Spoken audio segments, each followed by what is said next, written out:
Imagine for a moment that you are the most powerful man in the world and your empire is dying. It is 1971. The golden age is over. The vaults in Fort Knox are emptying, and the rest of the world is knocking on your door, demanding the gold you promised them. But you don't have it. The gold is gone, burned away in the jungles of Vietnam and the lavish social programs of the Great Society. You have two choices: admit the American dream is bankrupt, or pull off the greatest financial heist in human history. President Richard Nixon chose the heist. On a quiet Sunday evening, he walked onto national television and, with a straight face, severed the link between the dollar and gold. In an instant, the money in your pocket became a piece of paper backed by nothing but a promise. The world was terrified. The dollar should have collapsed, but it didn't. Instead, it became more powerful than ever, because Nixon and his shadow cabinet were about to make a secret deal in the desert, a deal that would ensure every nation on Earth would have to bow to the greenback or face total annihilation. This is not a conspiracy theory. This is the story of the petrodollar.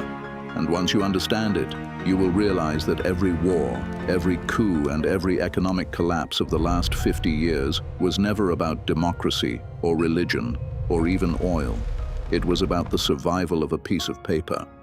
To understand the world we live in today, we have to go back to a room in New Hampshire in 1944. The world was on fire, but the victors were already planning the spoils. They created the Bretton Woods system. The rules were simple. The dollar was as good as gold, and every other currency was pegged to the dollar. It was an era of stability. But by the late 60s, the math stopped working. The US was printing more money than it had gold to back it up. When France sent a ship full of dollars to New York and demanded their gold back, the game was up. Nixon closed the gold window. The dollar was floating in a void, anchored to nothing. The empire was naked. But an empire without an anchor is an empire in decline. Nixon needed a new gold. He needed something that every single human being on the planet required to survive in the modern age. He found it in the black sludge beneath the sands of the Middle East.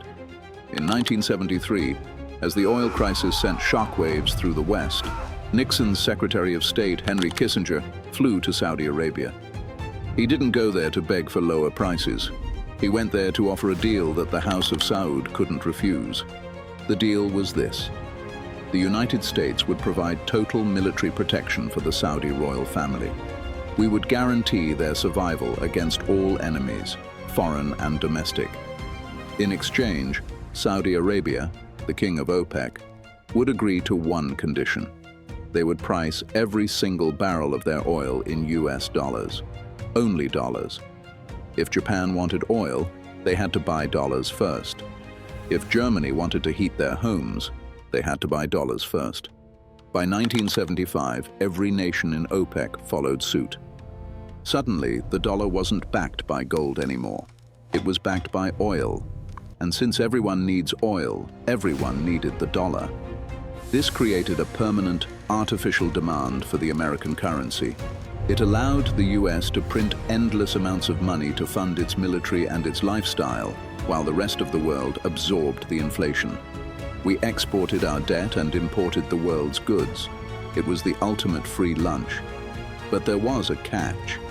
If the dollar is the only way to buy oil, then anyone who tries to sell oil in another currency isn't just a trade rival.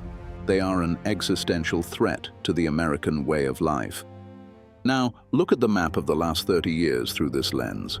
The narrative we were sold was about freedom and weapons of mass destruction. But let's look at the ledger. In the year 2000, Saddam Hussein did the unthinkable. He announced that Iraq would no longer accept dollars for its oil. He wanted euros. He called the dollar the currency of an enemy state.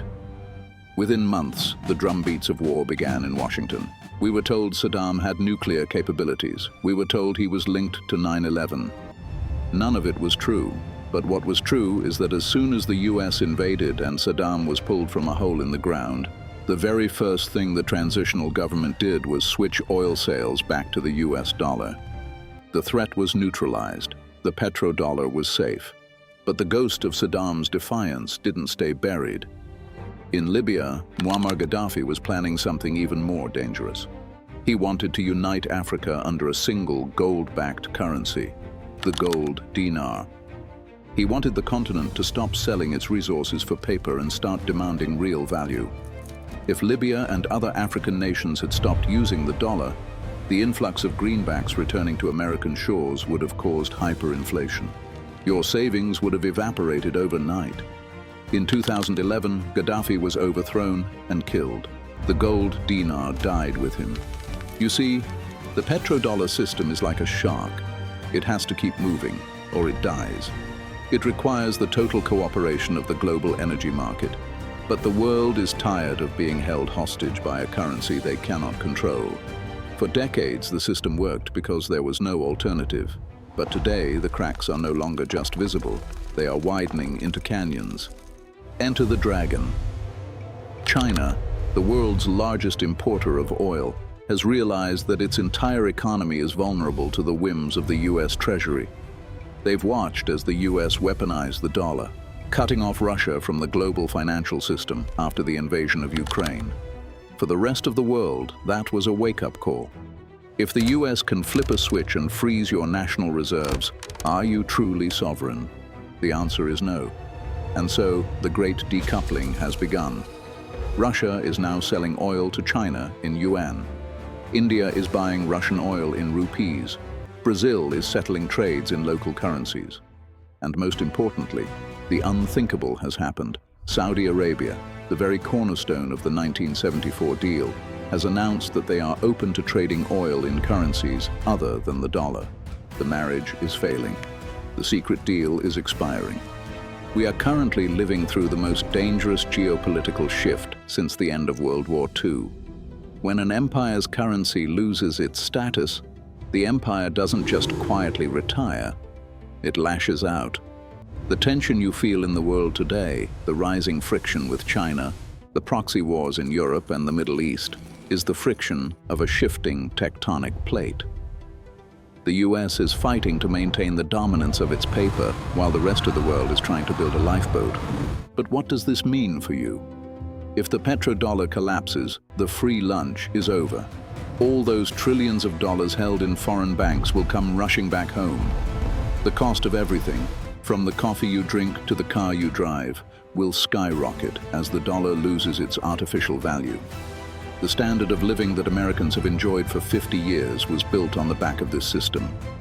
We didn't just win the Cold War with tanks, we won it with a ledger. And now that ledger is being rewritten.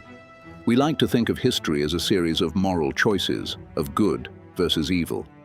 But history is often just the story of who controls the medium of exchange.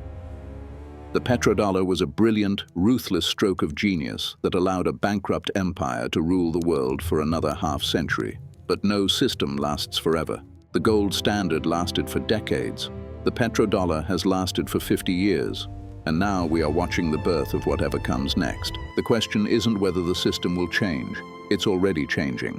The question is whether the transition will be a managed descent or a violent crash. As the pillars of the 1973 deal crumble, we have to ask ourselves, what is America without the dollar? What is the world without an anchor? We are entering an era of uncertainty, where the rules of the last century no longer apply. The wars of the future won't just be fought over land or resources. They will be fought over the very definition of value. In the end, money is just a collective hallucination. We all agree a piece of paper has value because we believe everyone else believes it. But when the world stops believing, when the oil stops flowing for the dollar, the hallucination ends.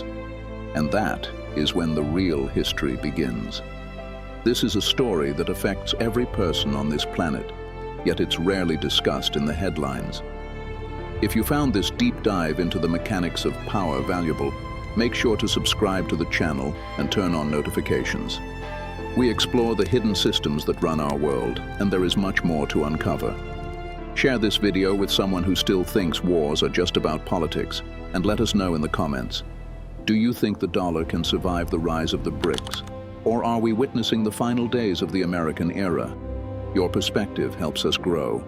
Thanks for watching. and we'll see you in the next one.